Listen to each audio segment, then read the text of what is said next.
What's up? What's up? Sports Card Strategy Show. It's my favorite time of the week. I got my man Kendall McKee with me, and we are going to have a power pack discussion about sports card strategy, investing strategy. And we are brought to you, as always, by marketmoversapp.com, by Sports Card Investor. We want you to go there and save 20% by using the promo code NOOFFSEASON. And oh, by the way, we get paid when you do that, so it really helps us out. We would like for you to do that. And then the other thing we'd like for you to do is go to nooffseason.com and check out the always updated sports card investment report. And Kendall, how you doing today, man? How's everything going? I'm doing good. It is the crappy weather here in Kentucky, but can't dampen the sports card boom going on, so it's good. So I feel like baseball cards are picking up, and so typically with me, when baseball cards pick up, I'm more confident in my cards, because most of my portfolio is in that. So when my portfolio is growing, so is my patience. But yeah, it's good. So. Yeah, that's great, man. Yes, I'm in the same boat. We've got crappy weather here in Valencia, Spain. We normally have it's actually pretty predictable. March, the first couple of weeks in March it rains, and the first couple of weeks in November it rains, but every other time of year it's like beautiful and sunny, so I can't complain. But we're in one of those weeks of rain right now, and it's no better time than to just scour eBay and try to find deals on sports cards, though. Absolutely. Yeah, I think it like right before baseball typically starts is my favorite time of year for sports cards, because like basketball playoffs are coming. Football cards are kind of affordable for like the first time all year. And then soccer cards, like the MLS has just started. So that's also a fun time for me because I'm a big MLS fan. And then, with baseball starting up, typically that's where I'm offloading a lot of cards. So it's a good time of year. Spring is, another thing about me, Paul, is I hate being cold. I hate it. And so like, I hate the whole winter, all of it, just everything about it, maybe even Christmas. And so I love summer and spring. And so it's almost here, man. I'm with you, I can man. feel it. I'm with you. I hate being cold as well. I joke to my wife all the time that I'm a cold pussy. I call myself that, and it's just I'm with you.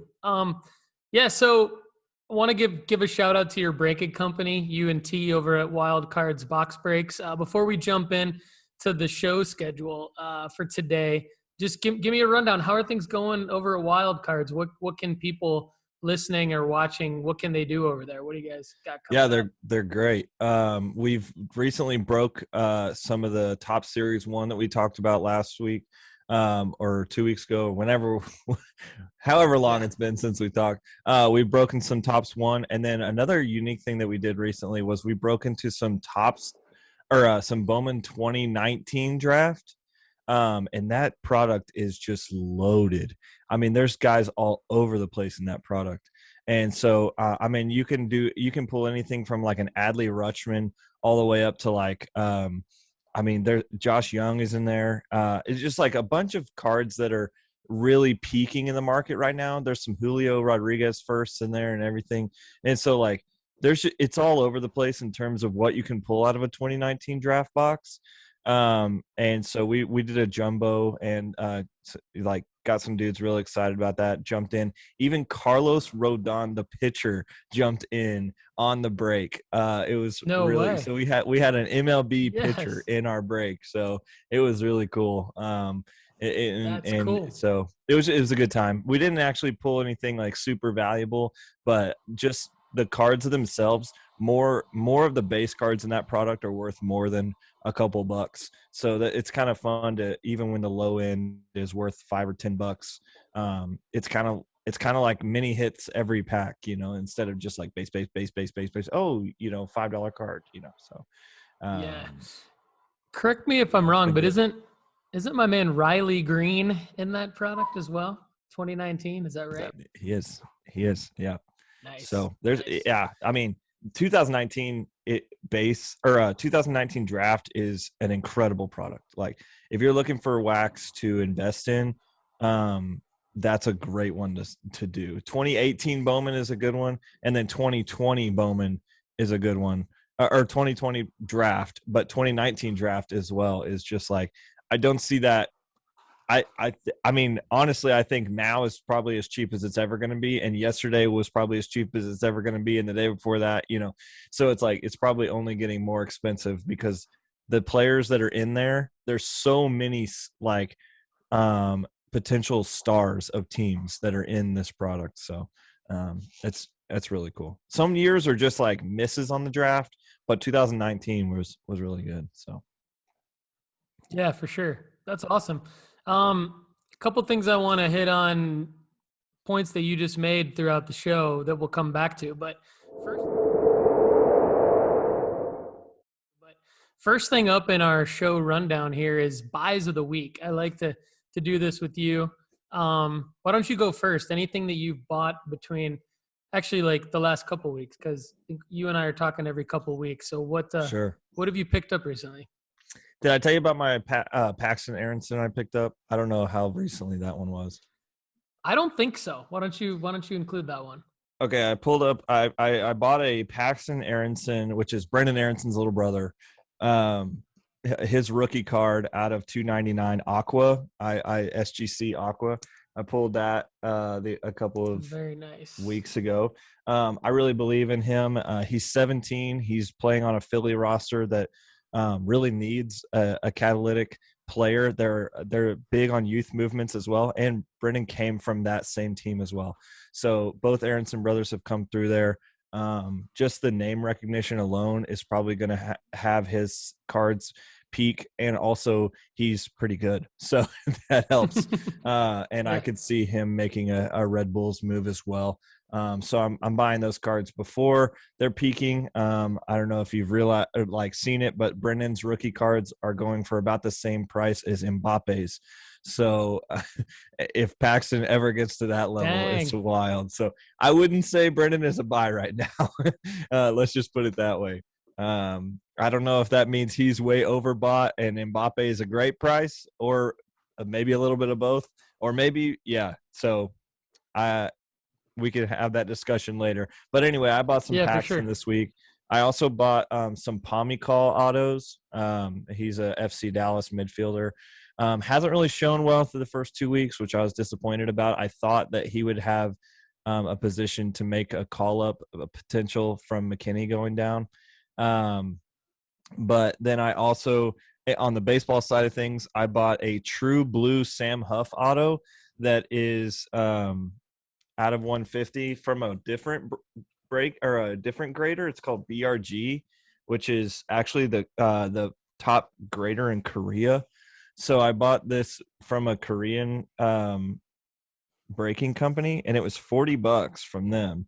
But if I re-slab this in a PSA slab, it's going for $699. Or there's one listed for $699.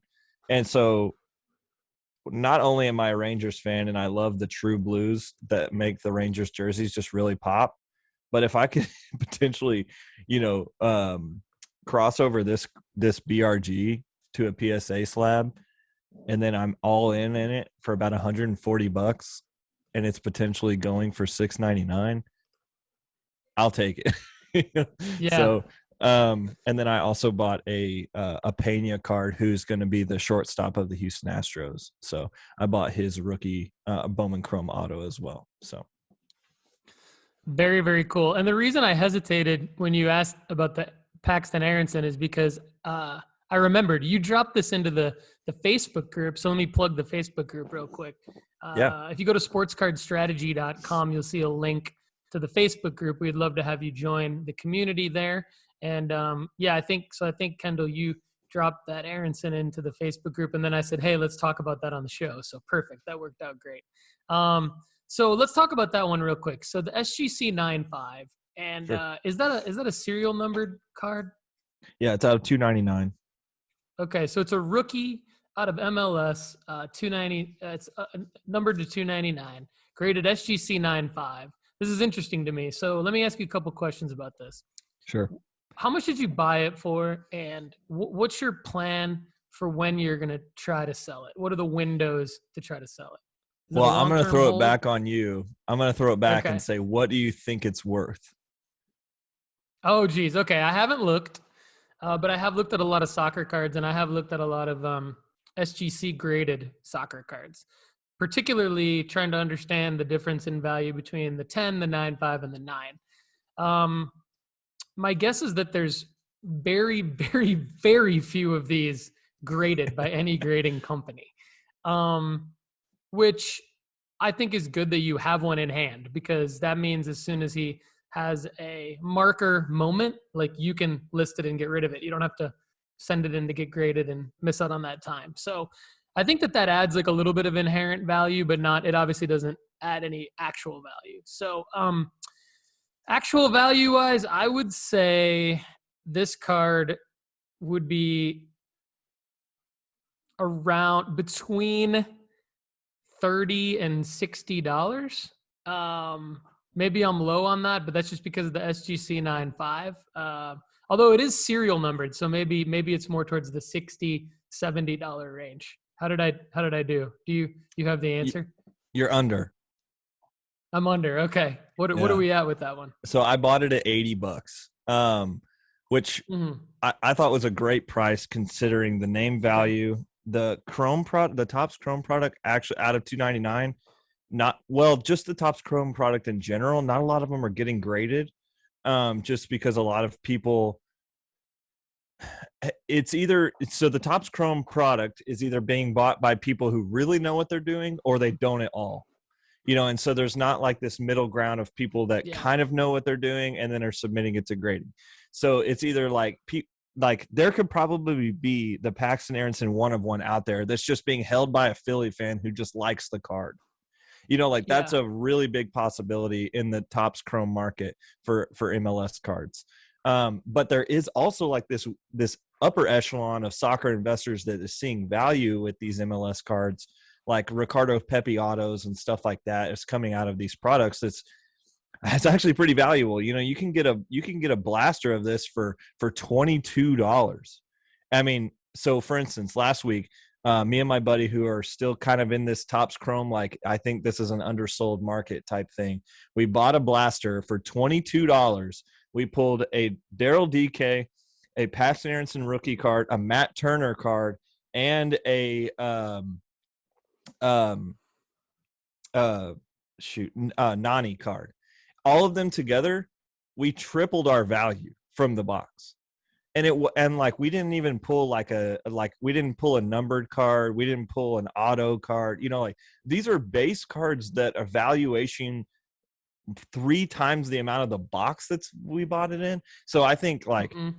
I'm trying to figure out how to get more Topps Chrome products personally. Yeah. And I don't know if it'll be the same way in 2022 because some of these American names that are coming out of the 2021 boxes are significantly impacting the U.S. men's national team, which we've talked about how that is that evaluation process. The U.S. men's national team is actually what's hyping the value of the product rather than their MLS careers, which For sure. makes it unique. But there's enough young Americans in that product that I think will keep pushing that value. So I don't know. I'm willing to play Yeah. it. I think $80 is a good price because it's serial numbered, it's a high grade, and you have it in hand and you can list it right away.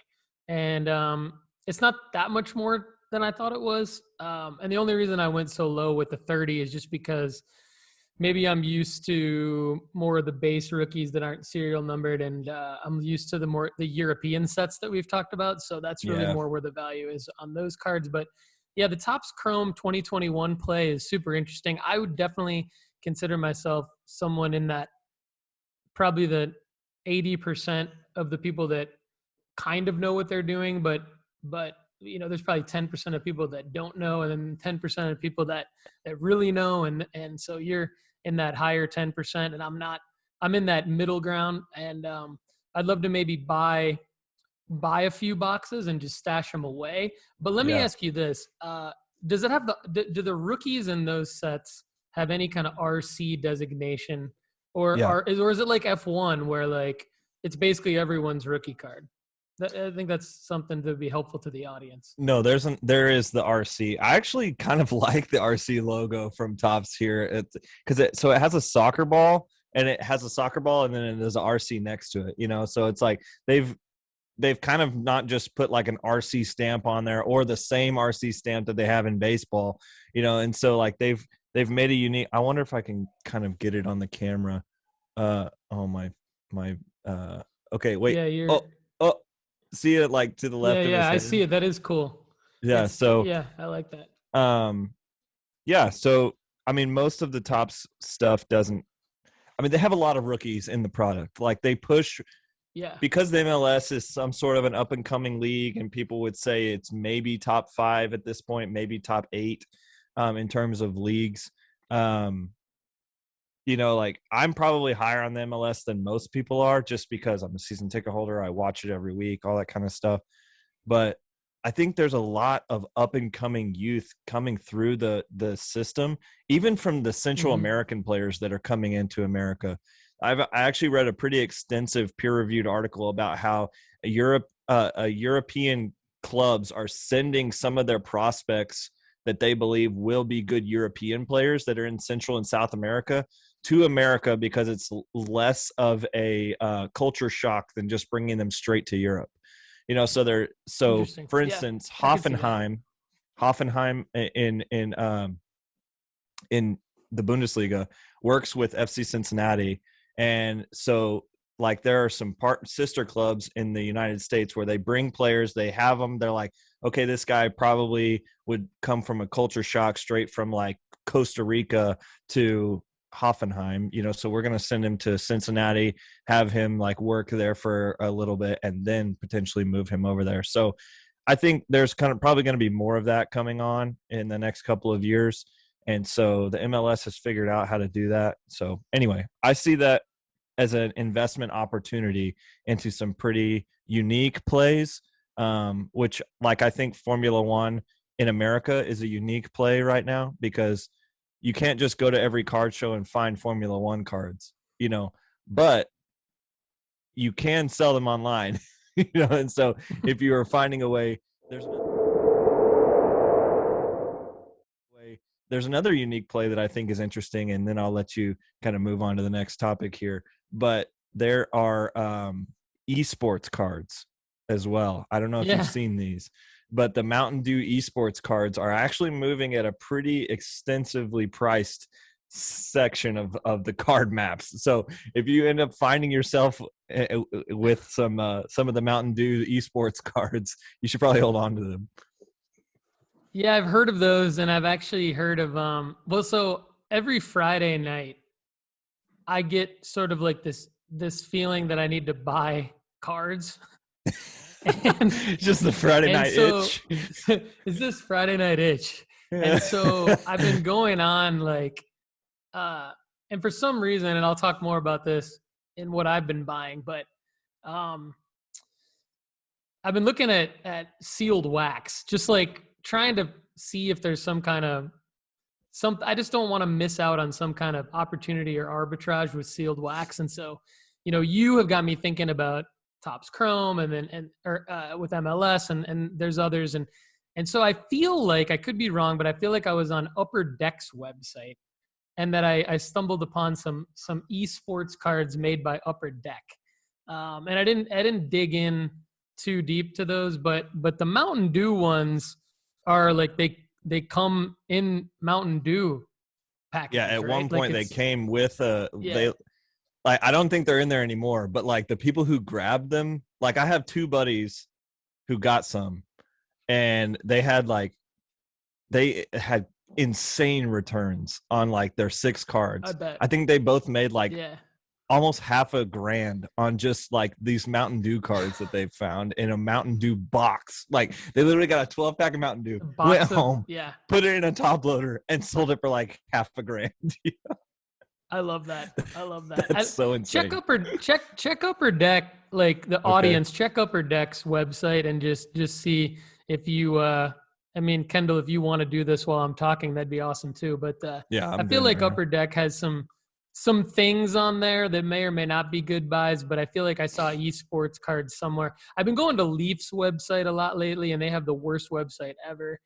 They also don't necessarily have investable cards. Yeah. And so I'm kind of, but I'm checking in every once in a while just because I don't want to maybe miss something that would be interesting. And then of course I'm on Topps and Panini's website a lot. So my buys, well, before I get into my buys, I do want to say, I think that Kendall, you have such interesting plays that we should do the way that we did. And listeners, if you haven't checked out the episode that Kendall and I did called Bowman for Dummies, we've gotten a lot of good feedback on that particular episode, actually. And we should not only do a follow-up to that episode, but I think we should do an MLS Topps Chrome for Dummies. We could probably even do a special series on that, but I know for sure we could easily fill up probably a 90-minute episode on that because Kendall can kind of connect the dots between what he's talking about with sort of the MLS being sort of a pseudo farm club for the other leagues around the world, as well as not only the U.S. men's national team, but maybe even other national teams for the World Cup. But it's like pseudo farm club in the respect that true sports card investors will recognize like MLS Topps Chrome as the player's true rookie card, I believe. And so I think that is something that we should do like a real deep dive into. If you're up for that, we should plan out that episode and do that, and drop a note in the comments if you'd like us to do that, and we'll definitely work on it. And I can bring up player specifics, that like this would be like the A group of echelon that you should look for, B group, C group, speculative ads, guys that are going to need a big break, but could potentially be, we could kind of break that down into a lot of ways. So that would actually, I'm super pumped about that actually. So okay, we should just do it anyway. Let's do that. Who cares what they want? I mean, similar to how, and we had a bankroll management segment too, where you kind of broke down like goats, heroes, and flyers. I think we could break down this Topps Chrome MLS into like top chase, like good value, and then flyers. And who cares what you all want? Kendall and I are going to do it, but we think you're going to like it anyway. So speaking of who cares what you all want, I've got this. You see this horse coming out of my neck? Kind of looks like a big Johnson. Yeah. This is my wife. This is my wife's painting. And props to whoever dropped a YouTube comment about the show being really good, but me having this weird phallic-looking horse coming out of my face. I wasn't gonna say it. So while Kendall's laughing, I will say that one of these days I will be in a room that's more of my own room when I do this show, and I will actually care about what's behind me. But until that day, I don't really care. So you're gonna see this penis horse jutting out from my neck. Man, that's so funny. Golly. That's why I blurred my background, because I actually also have a penis horse in the background that I'm just embarrassed of. Dude. Well, in the Topps Chrome MLS, kidding. We're going to both reveal our peni horses. And that's so funny. More reason for you all to check out that upcoming episode. Dueling penis horses. Yeah. We should make that on. We'll get a whole different type of SEO on our video. So. Yeah, we will. We're not. Hey, I'm not ashamed. No shame in my game. Got to get the traffic numbers up. All news is good news. Mm-hmm. Let's monetize this bad boy. That's so funny. If anyone wants to sponsor the show with your new grading company or your card show or your app or your show or whatever, we'd love to have you, and we'll see what happens. Were you going to say something before I mentioned the penis horse? I think I was, but I completely lost it. Okay. But okay. I will say that there are several apps that I have been using that I love a lot. And I'm by no means sponsored by them or whatever. But I am really loving there's an app that I've just found that basically you just hover a picture. You just basically you go like this with your card and you hover over it with your phone and it tells you the value of it on eBay, which is amazing. That's everything I've ever wanted. Yeah. And it's called Centerstage, and it is next level. Like if you're a card show guy and you don't want to be the guy that's sitting at a card show that's like trying to look up values, just boom, right over the card you're looking at, and it'll give you the value of what it's sold for on eBay. So it is a next level app. Definitely. Centerstage, if you ever are listening to this, I actually want to talk to you about how we could make it exponentially better. So please reach out to us. Okay. I have an opportunity. But so Centerstage, I love you. Anyway. I've heard of them on Sports Cards Nonsense, and I haven't used it yet, but I'm definitely going to use it, especially when I go to the National, because I will be going to the National. I texted you. I'm pumped to be there, and be bringing it strong in the United States. But yeah, Centerstage, I'm going to check that out. And all right, so well, let's talk about anything you've sold. So have you sold anything recently? And I still want to know kind of your plan for that Paxton Aronson card. I think the audience would like to know that too. Yeah. So my plan with Paxton is he's 17. Okay. So like, like it's not a quick turn probably. My plan with Paxton is I do believe that he'll follow his brother over to Europe. I think that is definitely, if I'm putting myself in Paxton's shoes, Brennan goes over there. He's playing for Red Bulls in Hungary, I believe. So he's not on Salzburg. He's on, or maybe he's not on Leipzig. He's on Salzburg, which is, I guess, the smaller team in terms of Red Bull. But in Red Bull, I found this out this week. They have so many teams, man. Like, what a good investment as a company to go and buy like leagues. Like they're in leagues all over the world. Like, they have one here in the MLS, but they also have a Hungarian team. They have a German team. They have one in South America. So like smart play by Red Bull. But amazing marketing for sure. And they've got a F1 team, right? See, there you go. I mean, like So Brendan Aronson, 21 years old, plays as a midfielder for the Austrian Bundesliga club Red Bull Salzburg. Yeah, so Salzburg. So that's I'm pretty sure Paxton's that's the older team brother. Yeah, I'm pretty sure that's the team that Haaland came from to Borussia Dortmund as well. And Brennan is actually about to make a move probably to the Premier League as well. Or he'll move to Leipzig. So there's one of those that he's going to end up making a move, and his brother's cards are going to go astronomically popular here in America pretty soon, as if they're not already. But I do believe that Paxton will follow him over there.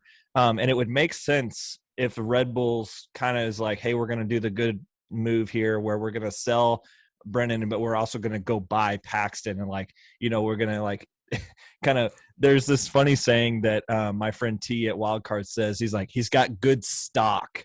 That's it. Like he comes from good stock. His dad used to say that about like a kid coming from good genes. He'd be like, yeah, he's got good stock. And so, so I think that's also with Paxton is he ends up in Europe. I think as soon as he ends up over there, he'll also be all over the United States, the men's national team camp. And I think that is when I will part with Paxton, or that's when I will buy a high dollar Paxton and sit on it for a while. So, I'll probably, what I typically like to do is I buy a bunch of low end cards on any of the players that I'm really high on. And then once they all peak, and I'm not sure if this is a good strategy or not. I'm not promoting this, but this is what I do. So like I'll buy a bunch of lower end cards, like, or just serial numbered, like out of 299, stuff like that. And then once it peaks out, I will sell all of my cards. And then with the profits, I'll invest into one really nice card with some of that profit. Like basically I'll buy a really nice Paxton with the house money, and then, take all the profits back to your bankroll. So that's probably what I'll do. Sounds like an amazing strategy, to be honest with you, and one that takes solid patience and practice and commend that strategy. If any of you can follow Kendall with that. I'm not always as disciplined as that, and I know most of you aren't either, but sounds like a good way to be. So You're that's more cool. disciplined than So I'll me just with charting. Yeah, I do. I've always been that way with every project I've ever worked on. And so sports card investing is no different for me. It's like, I want to know exactly what I'm doing at all times, and tracking what I have done is very important to me. And I think that does help me. What it does is it helps me remember. So for example, like when I'm writing, I'm constantly telling myself how to spell the person's name over and over again, and it makes me a faster writer because I don't have to look up how to spell someone's name. And that's kind of what I'm doing. Partially with my charting, it's to like run the numbers and understand where I am, of course, profit and loss wise, but it's also to kind of like burn in my brain what to buy and what not to buy at particular prices. And also when I'm creating content, to not have to look up how much a card has sold for and all that, because when I'm writing it down, it's like I'm remembering it. So yeah, I'm definitely charting things out consistently. So a couple things real quick that I've bought recently, and they kind of tie into my overall strategy, which I'll hit on real quick, is first off the line 2021 Panini Contenders NFL trading card box. It's basically first off the line seems to be a hobby box plus a first off the line special insert. So they're a little bit more expensive because Panini puts them in this Dutch auction format. And I came in at a little bit of the high end of the Dutch auction because I wanted to make sure that I got one of these, just because I believe in the 2021 NFL rookie class. I think you and I talked about that the last show we did, where there's like 7 quarterbacks if you include Kyle Trask and Davis Mills in as the 6th and 7th guys. And then of course there's Najee Harris and Jamar Chase and Jalen Waddle. Can't forget Kellen Mond, Devonta man. Smith and Kellen Mond. I mean, there's. I'm just kidding, but I am an Aggie fan. I grew up, that's my school, so I do have a bunch of Kellen Mond cards. You can drop in Aggies whenever you want, and I can drop in Sparties whenever I want. So fair. And then the other one I got, so I came in a little bit of the high end. Basically, they all sold out at around like $650. They were gone. $650 is when they sold out on that Dutch auction. I paid a couple $100 more than that just because I wanted to make sure I got one. And I'll tie this strategy into back what you and T just broke a box of 2019 wax. The other thing I bought was a first off the line 2021 Panini Origins NBA box. So it's 2021, 2022. So to be clear, it's this year's rookie class, which I've put my money where my mouth has been on this show a couple of times now, and got a first off the line Origins. Here's the thing. There's 7 cards in the pack, and they're all either an autograph, a memorabilia, or some kind of a parallel. And so I did come in like right before they sold out, right at the sort of sweet spot of like $630. So I pretty much got it at the low end on that one. So I thought of you because you made a comment to me in our last show about the Don Russ kind of having a low cost per card. And I thought that for something that's likely to have at least one rookie auto, potentially it's serial numbered, maybe not. Origins doesn't always have serial numbered rookie autos, so that's my concern. But there's a first off the line exclusive in there. My thought is that for less than $100 a card, there's probably a pretty good chance that without even grading any of those, I could make money on that box.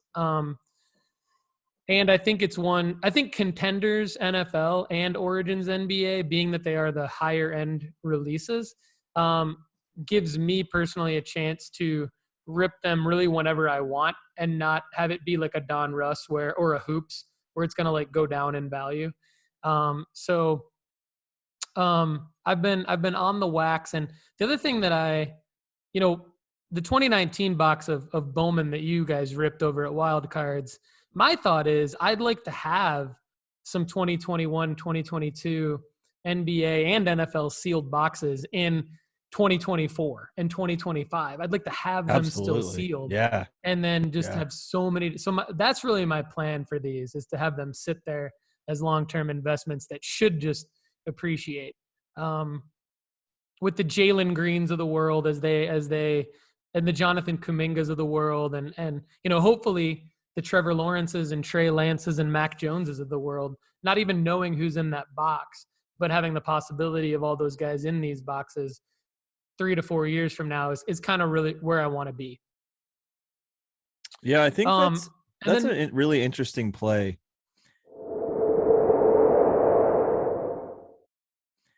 So when you tell me about, I know you use the PWCC Vault, and I don't know if you used that before you moved to Spain or if that was just a reflection of you're not with your cards and that's what you chose to do. But could you talk about that a little bit? I don't use PWCC. Yeah. So what made you decide to vault your stuff? Yeah. The main reason why I'm using PWCC is because I live in Spain and it's not economical at all to have products shipped here for a couple different reasons. I want to be, to receive them, you're going to have to pay customs on them. In addition to the shipping, it's going to take a long ass time to get to Spain. Which obviously is a huge deal because you want to be able to have your cards ready to become liquid on the drop of a dime, so to speak, as a player has a moment, whatever. So then the same thing, like now double that reason, because now on the sending out of cards, it's extremely expensive to ship something from Spain, and then the same thing would have to happen there. So just so much additional overhead cost from a dollar standpoint and from a time standpoint. I also live in an apartment where like all 4 of us plus our dog are on top of each other. And so I don't have space to store any cards at all in my apartment. Yeah. And your horse. The huge horse really takes up. You can't forget about that guy.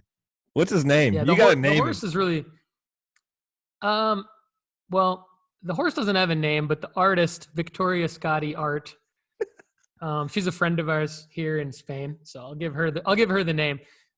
Yeah, the horse is the biggest thing in our house, so there's no room for cards because of the horse.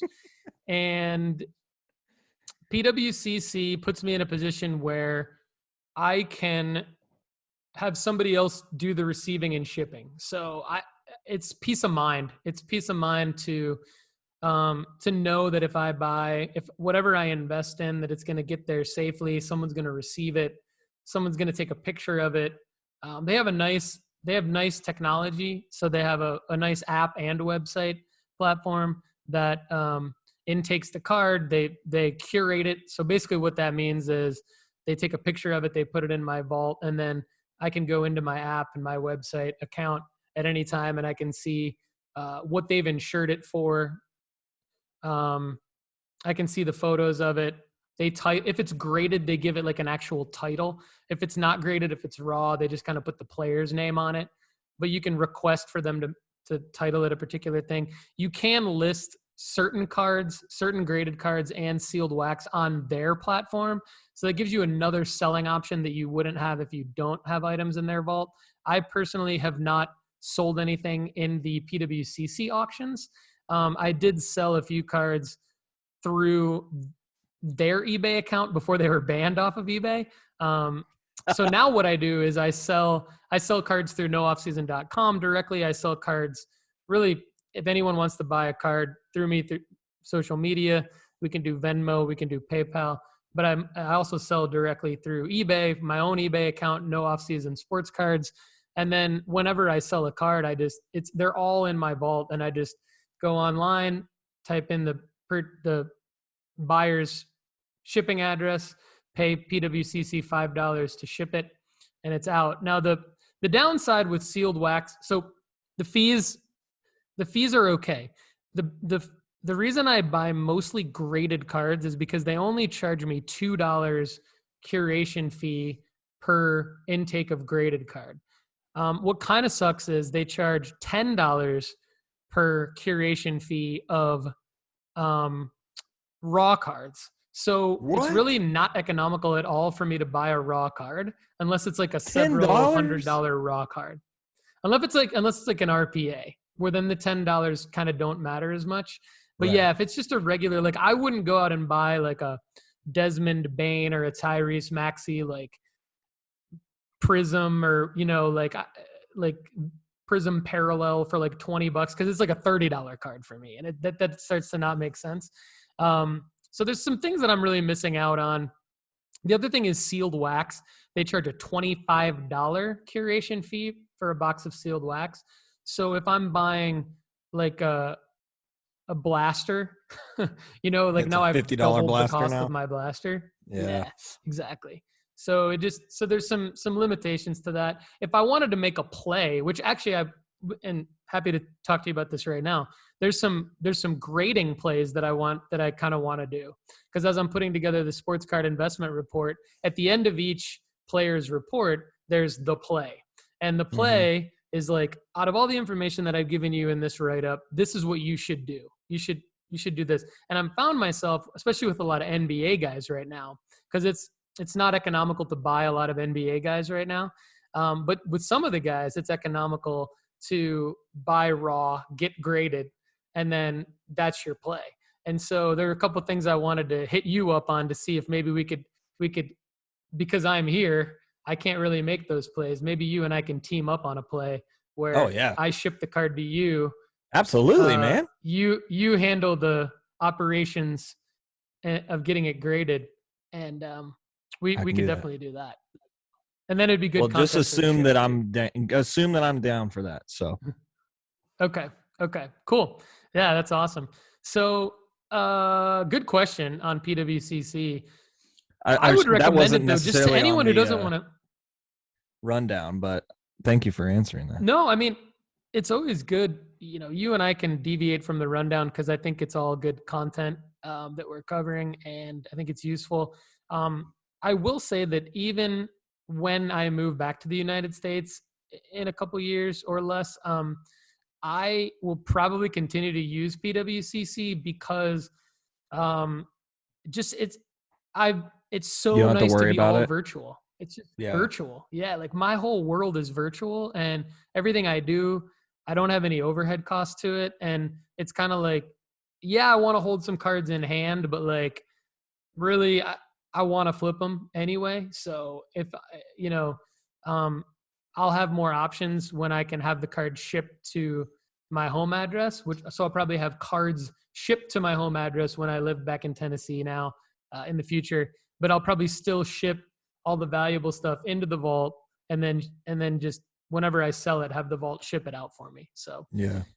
I say that I've also now. received We'll see. stuff. So I received something from you from the PWCC Vault when you sent us that the hobby or I don't know if it was a blaster or what the terminology was of the soccer cards that you sent us.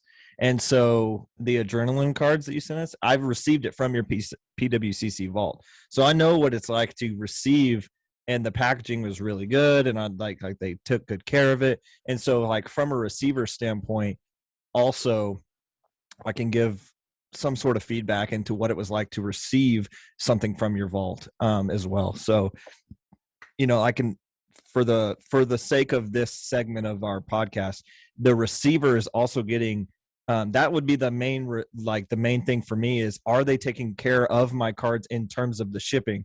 Because I'm very particular about, like, when I sell something on eBay, I want to make it super safe when I'm shipping it out, because I don't never want to get like a neutral or negative review in terms of like, oh, I wasn't safe or I wasn't like really careful with my product. And I think that was one of our initial things when we talked about how the 700 valuation of eBay authorizing cards, they're not necessarily taking the as much care of them as, and they probably didn't mean to do this, but they just took some oversight on it.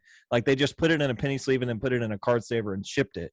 And it's like, well, actually, if you were actually a card shipper, like if you were in the process, you can just tell somebody was doing it that doesn't really know the process of shipping cards, because what they should have done was put it in a top loader, masking tape it, cardboard, or some sort of really safe option. And from the PWCC vault, it was very safe. Now I also got wax instead of an individual card, so it might be different in terms of a bubble mailer or something like that. but I'm very particular about it. And when I received it from PWCC, it was really safe and secured. And also, so rest easy, Paul, knowing that your stuff is definitely getting shipped well from your PWCC That's vault. good. That's good. This is the first like face-to-face feedback I've had on that. That's good to know. And my assumption was that they were going to do a better job than I would do. Cause Well, yeah, they probably have more like supplies, that's how I assume yeah. it. And the cost is like, once you've paid for the initial curation fee, they really only charge like a penny or two per month storage fee, which is nothing per card. Oh, wow. But still nothing. It's like $10 a month.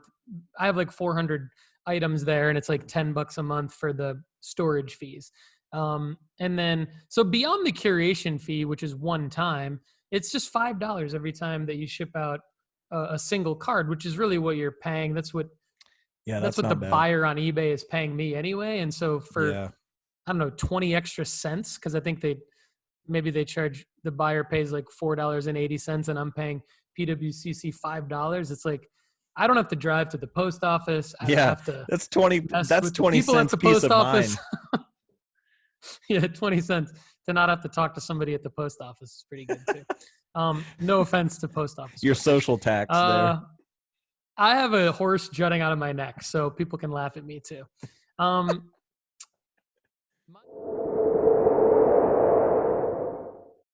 My sales of the week, I'm going to rattle a few off, but in general, I just want to hit on my strategy before we go into a couple prepared segments that I had for us, which we'll see how we do. You and I have done well just riffing off each other in these shows.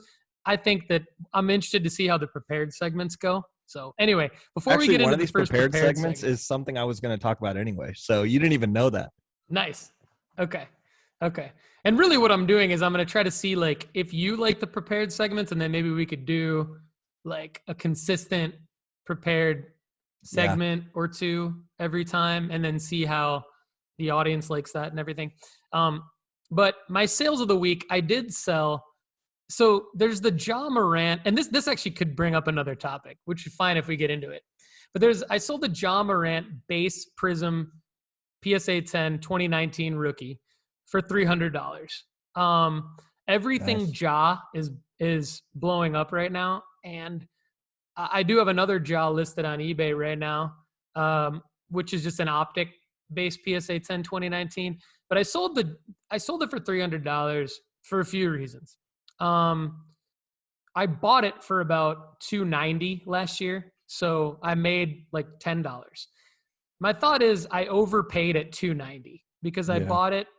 I bought it after Ja had a really big NBA playoff run in the play-in, and then the first round against Utah. Right after he won Rookie of the Year. Yeah, and I just felt like I overpaid for it in general. So I was kind of and that card was mainly at around 225 most of the season. So, and it went even dipped down to about 210. And so I thought, okay, this is a card that has like a 21,000 population PSA 10. If I can get out of this, what I put into it, I've now learned a lesson. Yeah. Wow. Yeah, exactly. So that's kind of impressive. I like this card as an example, by the way. I know, like the fact that many gemmed out is pretty amazing, but like that's actually pretty impressive. So I like that a base PSA 10 can survive that large of a pop count when a player's playing well enough. It warrants an increased demand for the card, which regardless of the large supply continues to have it sell at a high rate. But I learned a lesson from this card. I learned a few lessons from this card. I'm learning when to buy NBA cards and when not to buy NBA cards. Even when I like the player, I'm thinking now I can if I could sell the Ja, even though I basically broke even, I now know I can buy this card for probably 20 to even 50% lower value in December of maybe any future year than what it would then be in March, April, May, especially June. I believe in Ja Morant. I'm not saying sell all your Ja Morant cards, but I'm saying case by case basis, card by card basis, I felt like a purge is kind of necessary on some particular cards so that I can buy back in smarter and I could probably make more money on Ja than if I hold this card, because this card's probably going to dip back down just because of the high pop count. I also sold a Michael Jordan SGC 7 1988 All-Star card for $152.50, which I was really excited by for a few reasons. Number one, the SGC 7 isn't a grade that most people are excited about, but it was nice that it was recognized as a kind of vintage card, like 1988.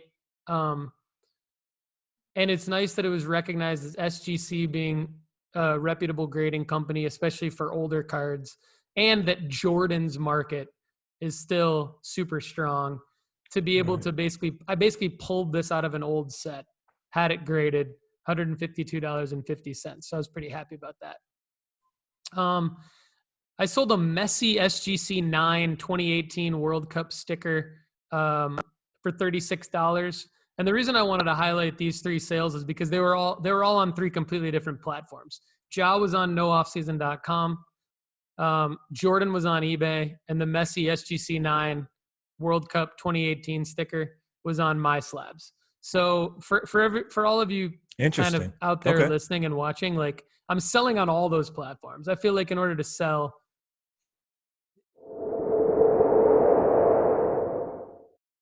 you got to really, like, to achieve your selling goals, you have to put yourself in a position where you can put it out in front of as many people as possible. I like that. I only sell through eBay and Twitter. So, but I do make a lot of transactions through Twitter. So interesting. Yeah. I try to put stuff out there on Instagram and Twitter, and I seem to have more success with linking to the eBay listings than negotiating with people directly through Instagram and Twitter. But maybe I think the reason though is you probably have more higher end cards than I do at this point. I have a lot of like graded base stuff.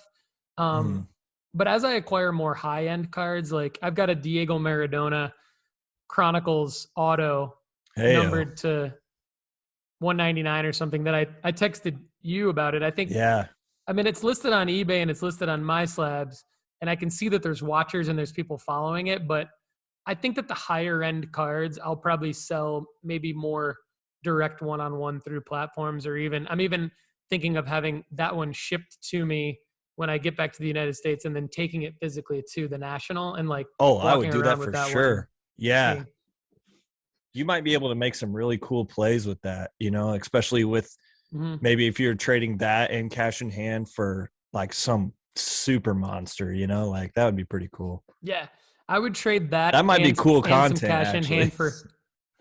Yeah, I think you're right, and I've thought of like, trading that for like This is actually a perfect segue into like what I'm buying right now. I think my plan is between now and the National, I think I'm gonna purge everything. Like most things. By everything, I mean like 80% of my stuff. Yeah. And then like all my graded base stuff that I kind of experimented with last year. And the only thing I'm going to buy between now and the National, I'm going to buy 2021 Prizm football. I'm going to try to get that sealed hobby box. And then I'm going to buy Giannis autos, which are not cheap, but I just believe in Giannis and I want to collect Giannis autos because I think that those are going to appreciate in value quite a bit over the next 5 or 6 years. So I want to kind of purge. If he decides that he wants to put some time in the off season to learn how to shoot the ball, he might go down as one of the GOATs, like he's not that far away from being. Yeah. I mean, if he learns how to shoot at all and he gets like a free throw percentage higher and a 3-point percentage higher, which LeBron struggled with early in his career as well, by the way. People don't I mean, like there was a viral video of when he was a Cav where he airballed a free throw. You know, like Giannis could be dangerous. Yeah, Anyway, I agree. sorry, There's I was just on a no high one I horse there believe for a in. second. No, I love it. I mean, there's no one I believe in more than Giannis related to uh, all of this, right? Like whether it's betting on him or investing in him, buying stock in him, which is essentially what we're doing when we buy these kinds of cards. And so buying stock in Giannis, I mean, it's I believe in him, and so he's definitely high right now, but it's warranted. And so that's my plan. My plan is to sort of purge base graded and even just ungraded, non-graded stuff, raw stuff, just stuff that I don't love, and even take a bath on it and put myself in a position where I just own less cards and only own certain sealed wax and like more higher end um, cards, and hopefully do that before the end of July, and then go to the national like only owning the stuff that I have for a particular reason. I think it'll just be clearer what I'm doing, and then focus all of my other energy on building out the sports card investment report. So when I get excited about another guy, like rather than going out and buying him, I think I'm going to focus that energy into like what plays would I make if I were the reader of the report. So yeah, Dude, that's kind of another. my I know you overview. posted about it today, and we've talked about it a little bit, but I'm really looking to flip one of my cards that is just a base graded card, like what you're talking about. I'm looking to flip one of those into a Becky Hammond auto. I mean, Yeah, she's so yeah. unique. She's so unique and has a potential opportunity to be the first in a lot of things. That I think that would be a awesome play. So anyway. Cool, man. I've got two Becky Hammond Prizm 2020 autos with her in the Silver Stars uniform. I think I paid $20 for each of them, or maybe $25 for each of them. I think they're still right at that on eBay right now, but I'm with you on Becky Hammond. She's number 50 on the investment report right now. But yeah, I think making trades at the National for Giannis. I'll probably trade I'll trade any of my stuff probably for a Giannis auto of some sort. With the Maradona plus cash for a Giannis auto, I would definitely do that. Whew. Anyone in the audience, hit me up. I'll do it before if you want to. Wow. That is a play. Oh man. I think all right, so uniquely though, you would have to have a pretty unique buyer though, who is very interested in a Maradona card, but also has a Giannis auto that's really nice. yeah, it So might be that'd be unique. that might need to be That might need more to of be two like I different. walk around the National, I find a Giannis auto for X Yeah. amount, and X. I say, okay, what can I get? What can I get for this Maradona? And it might have to be like essentially like a three-way deal or two different Maybe. trades, but Yeah. that's Yeah. essentially what I'm probably going to do. But So that'd be pretty sweet. reminds me of my fantasy football days where I would just make Yeah. about three Three different trades teamers. in one day. Yeah. Yep. You're like, if I can acquire All right. this guy, would you like him? Yeah, Anyway. that's right. That's right.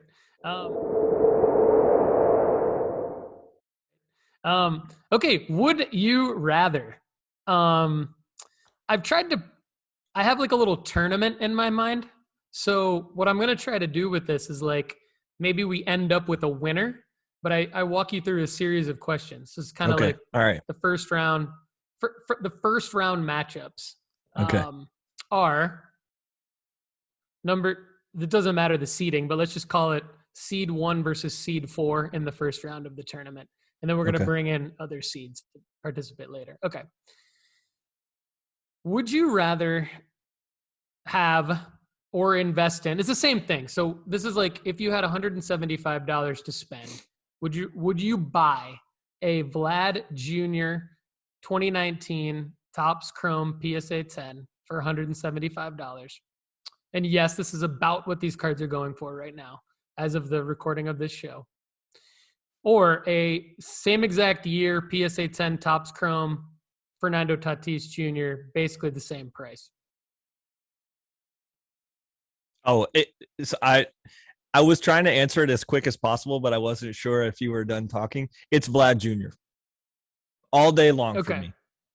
All day long, Paul. Like, Okay. I mean, it is all day long. And I have a lot of reasons Okay. why, but I have a lot of reasons why. But one thing that I really I want our listeners to hear right now, Tatis is still a good investment. Like, just because for me it's all day long Vlad Jr. does not mean that I wouldn't take Tatis Jr. over about 95% of other people. So the Okay. reason why Vlad Jr. is just an incredible buy for me is, I mean, I don't think there's that many things that are negative about Vlad Jr. I mean, like, you can even start with comparing these guys in terms of their fathers. Like, if you just compare their father's pedigree, Tatis Senior. I just actually bought a Fernando Tatis Senior card at a card show last week. He was a Ranger. I love Fernando Tatis. I watched him grow up. I watched him growing up. The senior was awesome. Actually, both of these dads have played for my Rangers. Both of them, actually.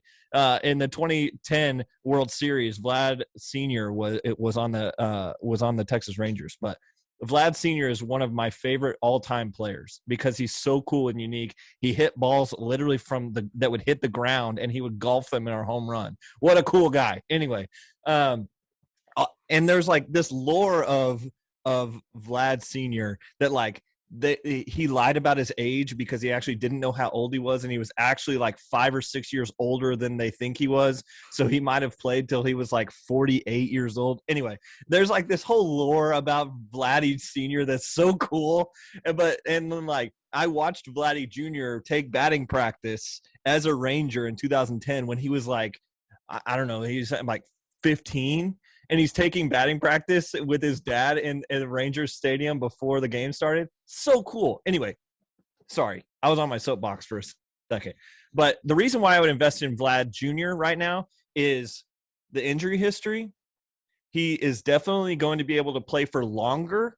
I see Vlad Jr. becoming a Miguel Cabrera type hitter where he is platooned in a lineup, and to where, like, the lineup will protect him more.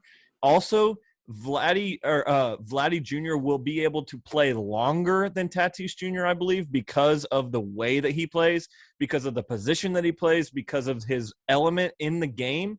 It's kind of like, Blake Griffin, for instance, was like the animal for like 5 years. And then, his skills, the longevity of his skills don't play out. Like, at their peak, like, I think of like Manu Ginobili and Blake Griffin, very different players. And both of them had a very good peak, but one of them was able to do what they do very much longer than the other. Look at Blake Griffin. At his age, Manu Ginobili was still dominating. Blake Griffin is barely getting minutes on a Nets team. Like, and he has games here and there, but like, he's supremely relied on his athleticism, and definitely his injury history hurt that later in the game. Tatis has a labrum issue that he's trying to fly all over the field. He's trying to be flashy. He's trying to be the face of baseball, and he is, but I don't think his longevity lasts as long as Vladdy Jr. Now, could they? Yes, Vladdy could definitely, but I see Vladdy being the DH forever and hitting like 600 home runs probably. Like, he's going to be an animal, probably a Hall of Famer. Like, if he just stays healthy and doesn't get into an HGH scandal, this dude is going to be a Hall of Famer. Like, he's an incredible hitter, absolutely is going to win some triple crowns potentially. Like, that's a lot to say about a guy. And so for Tatis Jr., I just think that him playing harder than he needs to and potentially hurting himself is going to be what, in the end, I think will separate the two. So anyway. Yeah, that's a great breakdown. I love it. I mean, I'm a big fan of both of these guys, and I kind of picked that to see if you kind of agreed with me that maybe both of these cards were good investments right now, Yeah, and I mean, would I do likely think go that. up. Yeah, and I think, and just to be clear, like, this is for people that kind of dabble in all sports. We know that that the Bowman sets are definitely gonna spike higher than the Topps Chrome, but I think they're safer, less risky, less you don't have to put as much money to get into these guys, and Yeah. but guys that are worth getting into, even in if you're dabbling in baseball. So, Yeah. all right. So we have a winner out of the first round, Vlad Jr. So now the other first round matchup here, we have these cards are priced about the same, and I picked them particularly because one is a Bowman Chrome PSA 10 of one player, and the other is a Topps Chrome update base PSA 10 of the other player. So two very, very different sets for two different types of investors. One that would buy the Topps Chrome would be the one that would probably be buying multiple sports. The other, not that the Bowman Chrome wouldn't buy multiple sports, but maybe this person would have been ahead of the game on this. So would you rather have, if you had around $260-ish to spend and you could get either a Wander Franco Bowman Chrome PSA 10 base with that, or a Juan Soto Topps Chrome update base PSA 10 with that, which direction are you going and why? I think I need more information. So Okay. which Wander Franco Bowman Chrome is it? Is it the Bowman first? It would be the Bowman first 2020. Okay. Is the one I looked up. So it says first on it, and it's the 2020 Bowman Chrome base PSA 10. If I looked that up correctly, it's going for around $250 recently, according Is to it the Market one where Movers app by Sports do you Card have Investor. it up right now? He's rounding the bases. He looks like he's coming into third base. Okay, yeah. I was basically going to ask, is it the one that he's running? So, okay, yep. That helps me. So that's the 2019 Wander. And it's not autographed. Thank you correct? for clarifying that. Okay. It's not autographed, no. Okay. So we've got the base 20 or the Bowman first Chrome. Okay. All right. Yeah, you're right. Sorry, it's 2019. I misspoke earlier. No, that's okay. I actually this is a unique one, Paul, because I at one point I had both of these cards. And I actually just sold one of them. And I have the other one still. So this is kind of unique, I actually had both of these at one point. Love it. I did not know that before I put this. Yeah, that's why I was saying like this is a cool topic that you didn't even know about. So this is a tough one, and here's why. Juan Soto's Bowman first card kind of came back when Bowman really wasn't. There's this kind of soft line, and I'm still researching this, and I've been looking into it for a while. Bowman first products became Bowman first products somewhere between 2014, 15 and 2018. Somewhere in there, all of a sudden, Bowman was the card you had to have. And so, like, for instance, much earlier than that, like, for instance, I just bought an Elvis Andrus Bowman first Chrome. And that's not something you should go invest in. Statistically, last year, he was the worst player in the MLB. So I would argue that maybe it is the time because there is no way that he's going to be worse than that. He was the statistical worst player. Like, there was not one with the bat counts that were worse than him last year. He was the bottom. But anyway, he was one of my favorite players growing up. So that's why I ended up buying the card. But so I bought one of his Bowman first cards. And it was like people are giving them away basically because it's a Bowman first Chrome. And in 2011, Bowman first Chrome's cards just weren't popular, And so even now they're really not popular because they didn't really look great, like they're players that. But anyway, somewhere along the line, Bowman first autos became like the card to have. And I'm trying to figure out when that was, and maybe their marketing changed. And at first I thought, well, maybe that's when Bowman got bought by Topps, but then I looked at it and I was vastly wrong when they bought him in like the 8 or the 30s or something like that. So they bought him like forever ago. So that wasn't about it, Anyway, so I think Juan Soto kind of his Bowman card plays into this. So the Topps Chrome update is actually kind of the card to have if you're a Juan Soto guy. Now there's like the Bowman Juan Soto card that's definitely goes for a lot of money. But like if your people are just looking into Juan Soto cards, they're finding this Chrome update card. If people are currently looking into Wander Franco, they're finding that Bowman first card. So it actually is kind of funny how like Juan Soto's Bowman card is actually not as popular as Wander Franco. Wait, Juan Soto's card is not as popular. His Bowman card is not as popular as Wander's. And so, maybe that's because Wander is just now getting into the major leagues, and maybe there's some other things to play there. And I'd love to kind of hash that out with somebody who's been in the hobby deeper than me, which is hard to find kind of, so, but in terms of this matchup, I think, this one is way harder for me than the other. And if you break this down, if you do like a 1 through 4, I would view the Vladdy Jr. as a 1, Tatis 4, and then this is a 2 and 3 matchup, which makes it harder, Okay. Love it. And so, I guessed on that one. I think I really, gosh. I think I pick Wander. I think I pick the Franco.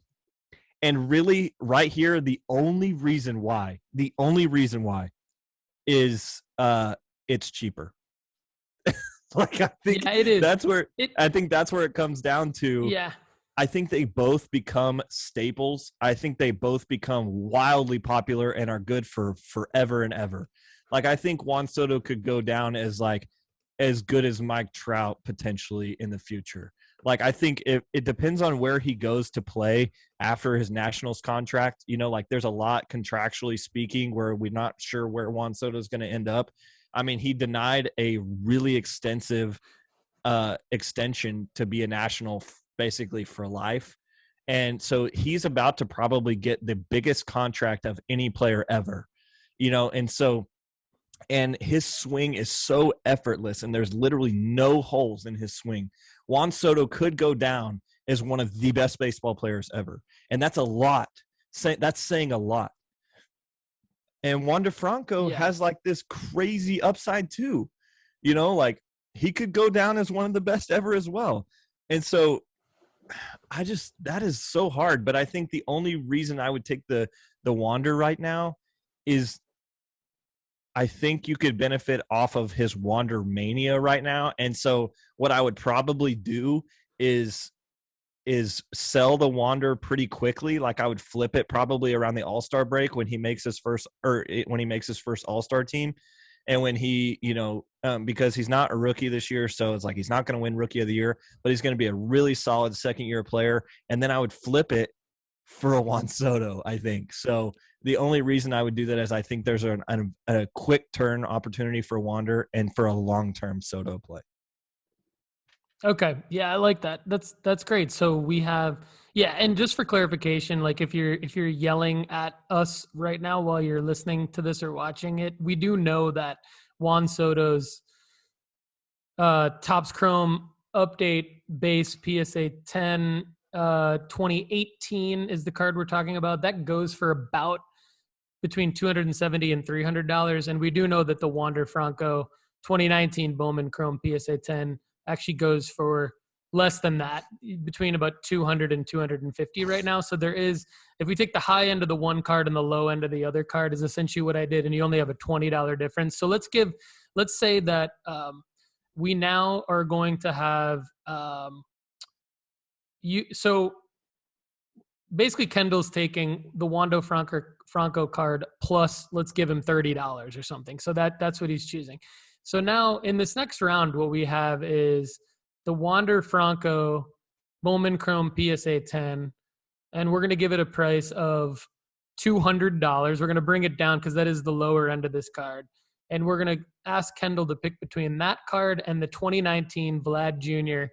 Topps Chrome PSA 10, which goes for $175. So you would get $25 plus the Vlad or the Wander. Which one are you taking between those two? Vlad. Okay, so you get $25 plus Vlad is what's on the table right now. Now what we're going to do is we're going to run this Vlad card plus $25 through a gauntlet of sorts. And the first You're basically gonna contestant, how valuable it's gonna be to me is what you're how gonna say.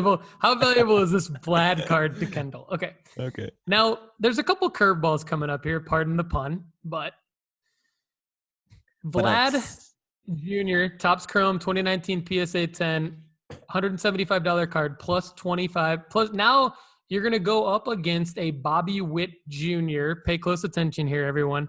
Bobby Witt Jr. Bowman Paper Prospects base. It's been pulled out of a pack, and it has and he has signed the card in person, and then that card has been authenticated PSA DNA in a PSA DNA slab. No grade on the card. The price on that card is $400. So Kendall either wants that card or he now wants Vlad Jr. $175 card plus $125 cash. Which one are you picking?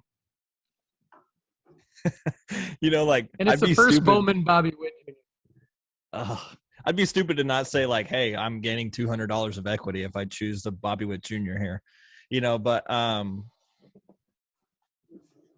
think these are real life decisions for people. I think if I'm the audience right now, I'm thinking, how much does Kendall value not only a Bobby Witt Jr. card, but kind of an awkward version Bobby Witt of a Bobby Witt Jr.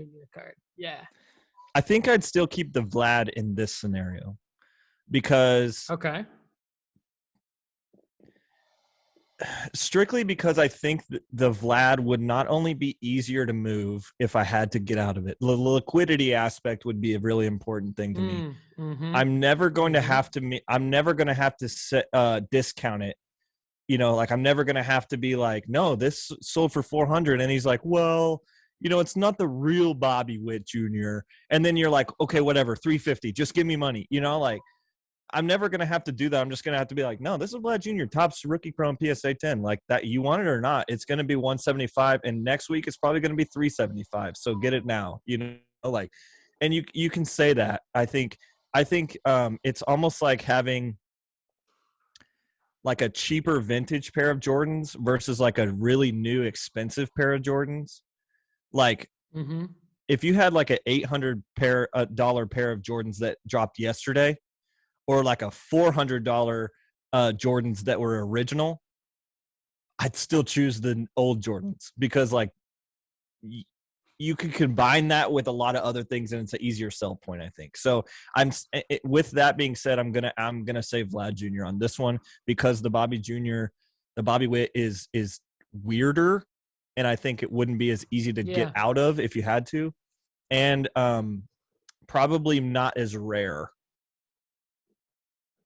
Okay, so interesting. I didn't know about the not as rare part, but maybe Bobby Witt Jr. is a guy that's out there signing a lot of cards. I mean, minor league guys are pretty easy to get their autograph, right? So you think you get a lot of people are pulling these and then getting them signed in person and shipping them off to PSA for the certification? Yeah, I mean, maybe. Who knows? Maybe. Yeah. I don't know. It might just be like a weird thing for me, but I'm kind of like a Debbie Downer on secondhand autos, like not verified by Topps autos, like people that are taking them to a ballpark and signing them. I'm not a big fan of it. I think it doesn't look as good. And I think, like, I don't know. Like for me, it's like, let the athlete be the athlete when he's supposed to be the athlete. Like he gave his time signing all those autographs in his house by Topps, like, don't berate him at the game to sign your card and then flip it for $40 more. Like just not cool, man. Like just enjoy the game. Yeah. Well, that's the way I feel. Sorry for the quick sidebar, but that's the way I feel about these checks that are getting sold or listed at PSA, because like PSA is authenticating checks out of an athlete's checkbook, which I think is like, I hate that. And I think that I have the same take on that you do on what you just said about let the athlete be the athlete. But anyway, I digress. So I got this, I got what I wanted out of you there, Kendall, because what I really wanted to know for the audience is like, how legit are these pack opened in person than certified autos as an investment. And I think my takeaway is that anytime you have to explain something to someone or anticipate having to explain it, it's probably not the play that you think it's going to be.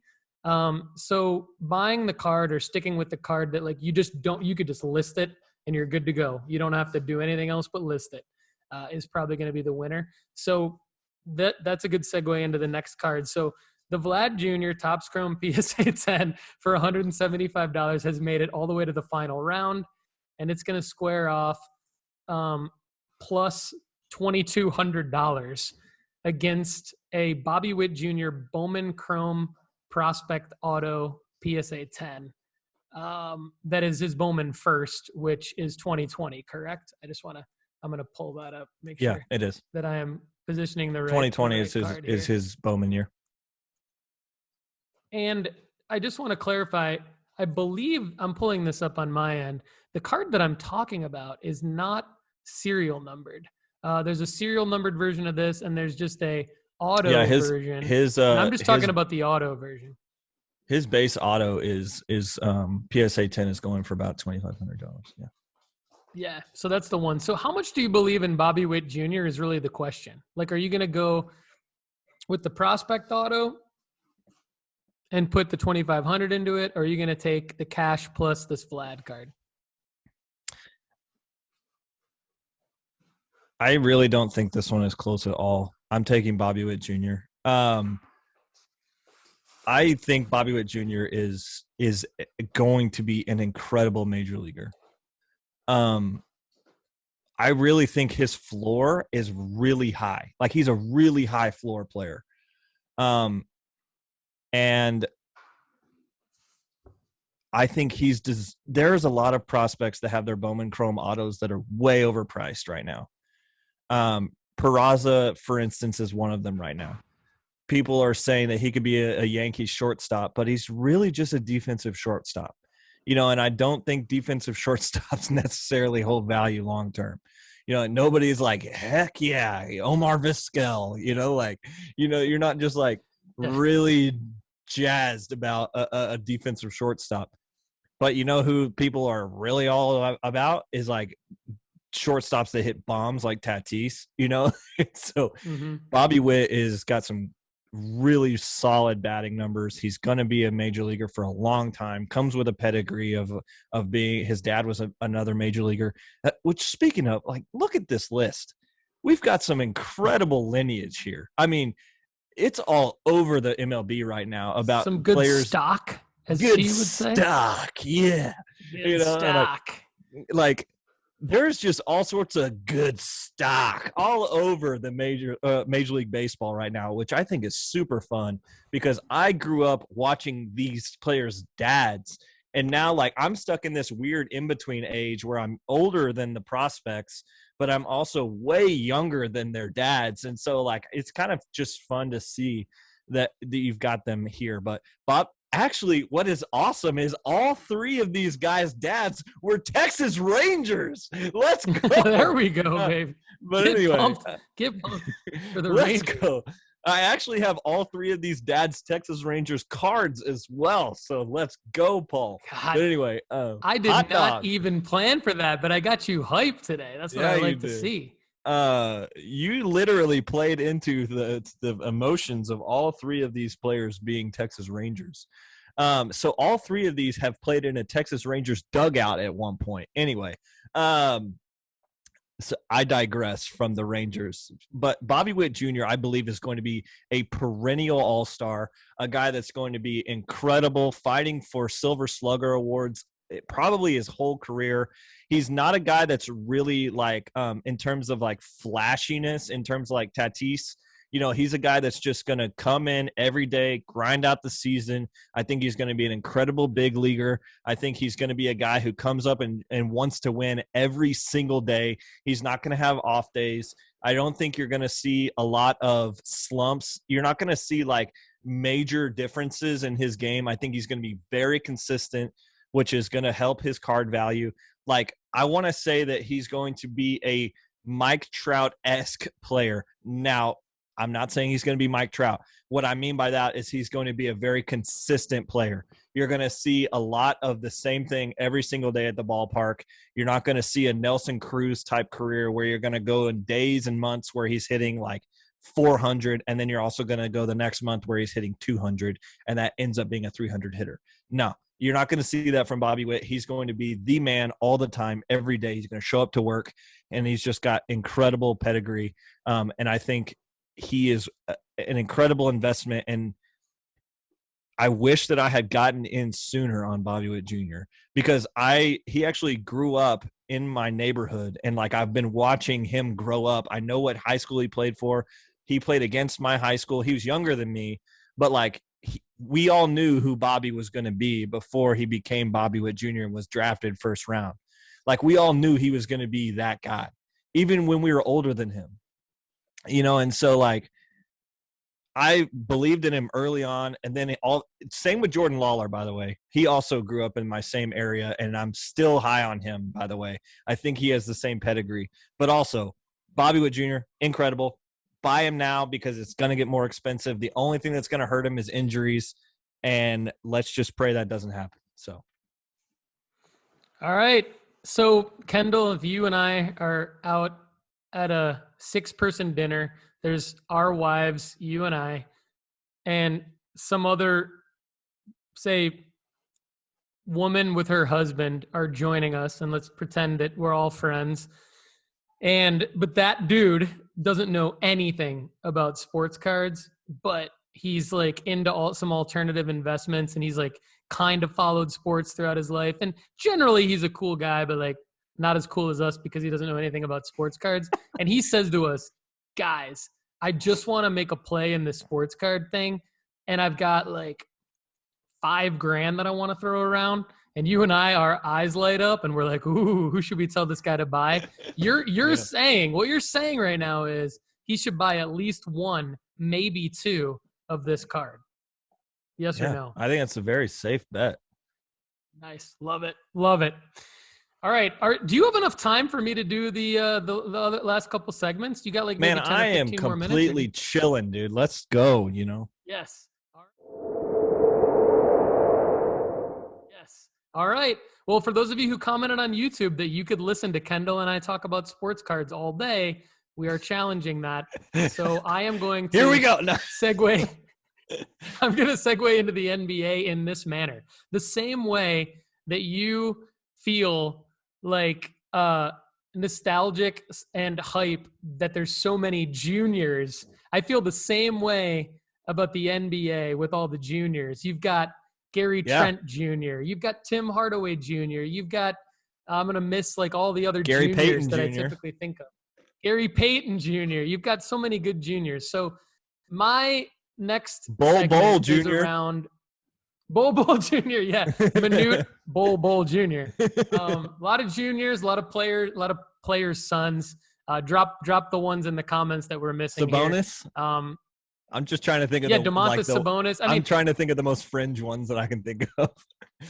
Yeah, and I mean Sabonis is a good one. I mean, hopefully we're gonna have Bronny here in a minute into the league. Yeah. We'll see about that. I can't wait for the Bronny card craze. The Bronny card craze is going to be insane for sure. It's going to be Tops Now, some BS like Tops Now auto. I just saw a Chet Holmgren auto, and they were sold out before I could even click on the link. And I'm glad they were, because they were just like already $1,000 for a Tops Now unlicensed Chet Holmgren auto. But anyway, he's another player's son, I think. But anyway, really, NBA has got me thinking. This is how I came to this segment idea, is that, and I'll elaborate more on this in the sports card investment report at nooffseason.com, because there's quite a few NBA players in my top 100. So don't get it twisted. Those guys are ranked there because even though now March, April, May, June is not the time to necessarily buy in to NBA players, the guys that are in the report still have a high likelihood of their card values increasing in the coming months. So they're still good investments, but you're just not going to make as much profit if you try to buy now and flip them later, you're actually better off buying them in like in the off season, or like either in July, August, September, or even then December, January. Those would, based on what I'm seeing, the patterns to buy a lot of the guys in their investment report NBA wise, with the exception of a few guys that have really, really inexpensive Prizm silver rookies. And so there's one section of this segment that is like a flyer segment, and then another one that's like more expensive. And so I'm just going to kind of rattle these off. And Kendall, if you want to chime in with any comments, be my guest. Would love to have you do that. But the first one is Fred VanVleet, and I picked him to go first because it's kind of a weird one. Like, buyer beware on this, because he was undrafted in 2017. So he doesn't actually have a rookie card. He doesn't have a card that says RC on it. And his actual first card, as I've done my research, is his 2018 card.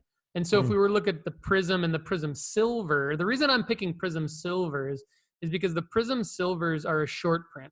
The Prizm base have a much higher print run. But what I basically found in this all the cards I'm about to rattle off for you is affordable Prizm Silvers is what I'm talking about here. So Fred VanVleet, we'll call it his first Prizm Silver. They're basically in PSA 10 selling for around $100. The last sales kind of look like February 16th, PSA 10, $113. February 21st, PSA 10, $75. February 20th, just a day earlier, PSA 10, $105. February 21st, one also sold in a buy it now for $139.99. Somebody just wanted that right away. The play that I like with these, there's also an SGC 10 that sold on February 17th for $37. So the reason I'm calling this out is because when you go up an echelon of players, like when you go up to Anthony Edwards, LaMelo Ball, Luka Doncic, the Prizm Silvers in PSA 10 are like $2,000, $3,000, $4,000 cards in PSA 10. So Fred VanVleet, who's an all-star, who's on a playoff roster in Toronto, starting point guard, could drop 30 or 40 points at any given time. He's that good of a scorer. To get his Prizm first silver PSA 10s for around $100, I mean, that's a huge gap from $1,000, $2,000, $3,000 card. Now, I realize he doesn't have the hype that those other guys have, but from a sports card investment standpoint, you should keep an eye on the Fred VanVleet cards. And if you want, and I dug a little bit further, and if you even want to buy raw and then grade them, there is a profit margin to be had if you were to find a Fred VanVleet silver Prizm for say $15 that looks like it's in good condition, and then have that graded by PSA. You got someone, again, just a few weeks ago paid $140 for that. So you don't have a huge profit margin, but you do have a potential margin. What I like most about the Prizm cards as well is it's really affordable, or not affordable. It is easy, which is not always easy in other sets. It's easy to look at them. Even on eBay, it's easy to look at them and zoom in and see if it's centered or not. Because Prizm is, because of the way that the card is designed, you know, it's got that dots on the side and stuff with the little triangles. You can tell it, like, because of the way that they're made, you can look and zoom in and say 1, 2, 3.5 maybe dots, and then you can go the other side at 1, 2, 4. You know, 1, 2, 3, 4. Okay, it's a little off center. You know, so it's like you can't always do that. So Prizm is a unique one where you can do a lot of pre research. That's a great point. And if the photos aren't high res and high quality enough to tell those things, you probably shouldn't bid on that card. That's true. The seller should have taken good photos of that card. And also, even when I'm bidding on PSA 10s, I'm always typing the number into the PSA cert just to ensure. I mean, people could say, well, it could be a fake picture. Yeah, of course. But like, I always type in the verification number, the certification number into the PSA cert lookup on their website, just to double check. Yes, this is a Prizm Silver, or the card that I'm wanting it to be. Another guy is Fred Van Vliet's backup in Toronto, a first-round pick last year, Malachi Flynn. He's Fred's backup point guard, and he's flashed in a few games recently because Fred's been injured since the All-Star break. But his Prizm Silvers are going for about $10 right now raw, and that's just an interesting buy and hold to see what happens with him. First-round pick, maybe he's a Tyrese Maxey late blooming Tyrese Maxey type of player. Another guy is DeAndre Hunter. I've been high on DeAndre Hunter for a long time now. You see him in the investment report. His Prizm Silvers are going in PSA 10 for under $60. So again, I think that actually is a good buy right now because he's healthy. He's playing on a Hawks team that I believe is going to peak at the right time and make a run into the NBA playoffs. And you're not going to have much happen other than a couple Hawks wins, maybe a 20, 30-point game or 20, 30-point stretch for DeAndre Hunter in the playoffs for that to go from a $60 Prizm Silver all the way up to maybe $125 Prizm Silver, and then you sell it. And then the downside to that card would simply be he doesn't pan out this year, but you still have a Prizm Silver PSA 10 of a top 5 NBA pick from 2019 that's starting on a really good team, shoots the three, plays defense really well. So if DeAndre Hunter doesn't pan out this year, I still think towards the end of next season, there will be some selling opportunities for your DeAndre Hunter investments. Another guy that I've actually been asked about quite a bit on the YouTube comments and in the Facebook group is a similar type of player in San Antonio, Keldon Johnson. So his Prizm Silver PSA 10s are selling for less than $100 as well. And that's another guy just to keep an eye on. He's not the same type of guy as his teammate DeJounte Murray is, to where like Murray would be more of like the Trae Young that you would really want to own. And DeAndre Hunter is like the second fiddle guy. Keldon Johnson's definitely the second fiddle guy, but a good one and one that should continue to improve, and probably a PSA 10 Prizm Silver for $95 is a good long-term buy for Keldon Johnson. Two other guys that are just like total flyers. Peyton Pritchard in Boston. They're playing much better. They're looking like they could even be like a sneaky NBA Finals contender, or at least East Finals contender. His rookie Prizm Silvers from 2020 are available for $10. Buy it now. So that could be an interesting flip. And my guy, Kenyon Martin Jr., there's another junior. I love Kenyon Martin, his dad. We got another junior in there. By the way. Yeah, Kenyon Martin was a beast. And Kenyon Martin Jr.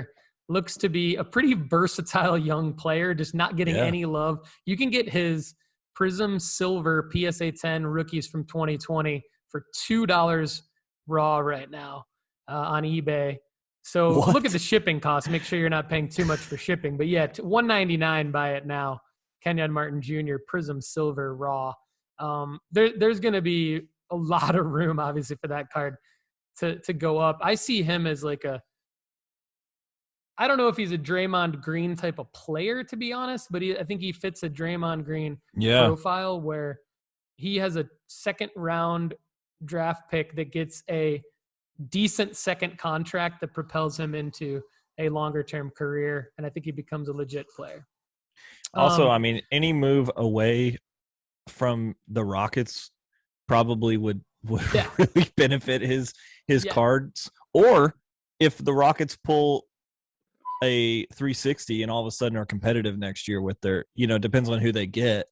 I mean, we've seen that really quick turns on, you add one ball hungry guy who's just dominant. I mean, look at what the Memphis Grizzlies did. They were horrible. And then they got Ja, and all of a sudden they're like, everybody on their team is worth some money. Desmond Bain or whatever. And I think that's his name. His cards Desmond are going Bain, Desmond Bain. And maybe even Jalen Green could be their Ja. And they might even already have their Ja, right? And then I don't know, but he's you're got right. The coolest hair. Whether or not Kenyon Martin Jr. Yeah. Jalen Green's cards are going to be solid in the long run. Kenyon Martin Jr. is a total flyer. But if you like penny stocks and you want to you like bragging rights and want to be in a position to brag to your buddies about someone going from no one to something, I think Kenyon Martin Jr. is a decent bet for that. That's kind of why I'm into him, to be honest with you. Yeah, that's good. So then I've got 4 guys real quick, actually 5 that I'm going to rattle off, 4 that I'm more confident in than the 5th. In terms of their rookie Prizm silvers. The first is Jordan Poole. His PSA 10 Prizm silver goes for only $176. It's a population of 539. PSA 10 population of 539. Low pop count, Jordan Poole. I think he is a great buy. Unlike what I said about a blanket statement about the NBA, Jordan Poole is an exception because he's coming off the bench with the Splash Brothers in the starting lineup right now. Jordan Poole's a little bit forgotten about compared to where he was early in the season. Make no mistake, he's the player we saw early in the season, and his card prices are going to go up. SGC 9.5 went for $60. It's only going for $20 raw, his Prizm Silver rookie. So I like that a lot. Next up is a name that probably everyone's familiar with. Tyler Hero, Prizm Silver rookie is a pop count, a PSA 10 pop count of 765. It's $40 raw. It's $165 in an SGC 10. And it's $343 in a PSA 10. And when you talk about Tyler Hero, really what the upside is, a potential NBA championship this year. Or a potential ridiculous stretch where he's just splashing threes from everywhere in a Eastern Conference Finals series or something like that. It's just not going to take much. He's already doing it. He's done it consistently throughout this NBA season. He's going to win 6th man of the year. All it takes is for him to catch fire in a playoff series, even if it's the quarterfinals. And his PSA 10 silver is going to go from 343 to 600, 650 pretty easily, I would say. So the next guy is Darius Garland. You guys have heard me talk a lot about Darius Garland, and he's in the top 15 in the sports card investment report at nooffseason.com. I think he's probably, with Jordan Poole, tied for the most underpriced Prizm Silver PSA 10, $350. It's a little bit of a higher pop count. He was the 4th overall pick in 2019. About 1,100 PSA. He's the 5th overall pick. Hunter was the 4th. Anyway, PSA 10 pop count 1,100. $45 raw. Not a bad play to buy $45 raw and have it graded at SGC for $30. If you think it's a gem potentially, that's a $250 card. So $75 into a potential $250 card. The SGC 9.5 is $115. So there's still a margin on the SGC 9.5. What do you think of that, Kendall, as a buy raw grade situation? Man, if there's margin anywhere, I'm down for it. Yeah. So I really like the SGC 9.5s, man. I think this is something that we just talked about on the Cardboard Consultant podcast at the Just Baseball show. It's a show that me, Aram, and T do every week on Fridays. But, well, actually it releases on Mondays, but we record it on Fridays, where SGC is moving into the 2nd overall over PSA. And so if you look on what's that? Gem Stats, I believe. It's a statistics account that I follow. Gem Rate is the account, but they look at overall grading counts and all sorts of stuff. Basically, they put out statistics of like which grading company is doing what and when and how and where. And so PSA is obviously the big daddy, but SGC is moving into not only volume, but also price-wise, it's moving into that 2nd tier where Beckett used to own. And so I think SGC is something that you should keep doing it, and it is a different look, which sets it apart. And definitely there's margin to be made there because it's a quicker turnaround. Yeah, for sure. So the last 2 guys, one I like way better than the other. The first one that I like the most is Tyrese Maxey. You can get his Prizm Silver 2020 rookie for $75 raw, $575 in a PSA 10, $150 in a PSA 9, $152 in an SGC 9.5. And so that leaves room for grading as well with a profit. So if you don't want to drop the $575 for the PSA 10, you can drop $75 for the raw, $30 at SGC. And it looks like an SGC 10 there's no comps on it, but it should probably sell for around $300. So that's a pretty big profit margin there. And then even if it doesn't gem out, if it gets a 9.5, you've still made $52 essentially. At least now. And then not only that, but his card value should go up because the Sixers are looking great, and he seems to be positively affected by the James Harden acquisition, which really bodes well for him, I think, short-term and long-term. So he's a guy I sold a couple maxis earlier in the NBA season for a profit on some rookie autos, and he's a guy eventually I'd like to get back into owning some maxis. I'm not sure right now is the time for me, but for you, it might be. So Tyrese Maxey. Right. The last guy, I just don't want to sleep on him, is Brandon Ingram. I just don't want to sleep on him because he was the second overall pick a few years back, and the New Orleans Pelicans are not going away. It doesn't look like Zion's going to play, but even if he doesn't, it looks like the Pelicans are going to try to make a run at the playoffs in the play-in. And his Prizm Silver PSA 10 is $400. So if you are so inclined to take a huge risk with potentially huge upside, the Brandon Ingram, if he stays healthy, he's got a game like Kevin Durant. So, I mean, call me crazy, roast me in the comments, but Brandon Ingram could be an interesting guy a few years from now. I think Brandon Ingram probably is not a good. Okay, here's my point. I'm going to rebuttal this by saying it's probably not a great buy right now because I don't know if the Pelicans are going to do very much, and they could I haven't looked at it lately, but last time I looked at it, they could potentially not make the play-in tournament, and so that's true. They're not in the play-in yet, but they're fighting for it. So and so like I love the Brandon Ingram play in the offseason. Especially because I don't think Zion is coming back to the Pelicans. I think Zion's time with the Pelicans is done. This is Brandon Ingram's team. He's got CJ McCollum now.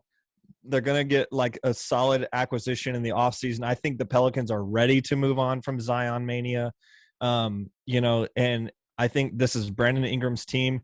Brandon Ingram deserved to be on that Lakers team. He deserved to be there. And they shipped him out, and I think he's got a chip on the old shoulder. Like he's just ready to go. He's a dominant guy. He's a guy that basically plays at his speed, which is something that if you watch any sport really, the guys that are the next level on, like, I would say superstardom, they're guys that they play at their speed and the game revolves around them. Like SGA is one of those. Shea is one of those where he's not fast. He's not, but like you just watch him and his placement is just like the game revolves around him when he has it. Like he doesn't have to dictate what the game is doing. The game is dictated by what Shea is doing. And, Brandon Ingram is one of those kinds of players as well. And I just think he's a player that's vastly undervalued on a lot of ways. Not only in cards, but also in fantasy, also in daily fantasy, any sort of, even as a all-star, I think he's undervalued. Anyway, so. Yeah. Don't sleep on him. I mean, it's, everyone's trying to make plays, and I just wanted to point out that could be a good play. So if you love, hate, or anything in between what we're saying in this entire episode, we would love to hear from you. Drop a comment and or join the Facebook group at sportscardstrategy.com. We are brought to you by Market Movers app by Sports Card Investor. If you really, really like the show and you want to get access to the best place to track the data of your entire collection, go to marketmoversapp.com and use the promo code NOOFFSEASON to not only save 20% on your fees, but also help give the show a little bit of funding. And check out the Sports Card Investment Report. Let me know what you think. All you have to do is go to nooffseason.com. And if you do upgrade for the $20 a month package, you will get all of the rankings 1 to 100. You will get the full reports as well as the play for each card. So I'd love for you guys to check that out. Love it. Kendall and I will be back. We need to get T to share this episode because we talked about him way too much. I want to send you guys some more cards for wild cards. It's good stock. We need to send more cards from No Offseason to wild cards, so you can either rip them or just insert singles into packages that you send out to people. Yeah, we'll talk to you again soon, Kendall. Thanks as always for being on, man. Appreciate it. Absolutely. I loved every second of it. Same here. Everybody have a great day.